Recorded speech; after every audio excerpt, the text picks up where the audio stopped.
Milé dámy, vážení pánové, kolegové, možná si někdo položí otázku, proč při této slavnosti, která se týká huti, dostává slovy zástupce horníků.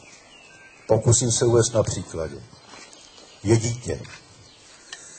S velkou pravděpodobností můžeme předpokládat, že má i matku a logicky bychom snad mohli odvodit, že má i otce. Čili je to jedna rodina. Abych to dal na dnešní poměry. Máme-li zmínku o huti, znamená to, že aby huť měla co zpracovávat, musí někdo dodat materiál. Ten materiál jí dodal horník. Bylo tradicí, že horníci a hutníci vždycky byli jeden podnik. Je jedno, ať to bylo těžařstvo Karla Boromejského, anebo ať to byly státní doly na stříbro a olovo. Vždycky to byl jeden podnik, až do významného, říkám to v vozovkách, roku 1951, kdy se tento podnik rozdělil.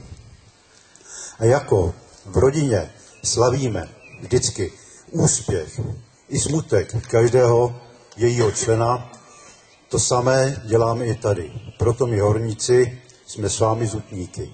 A jak už pan generální ředitel nastínil i tradice, a teď udělám malinkou odbočku, měli jsme tady jednu delegaci, kde jsme seděli společně a pak se mě ptali příslušní zástupci.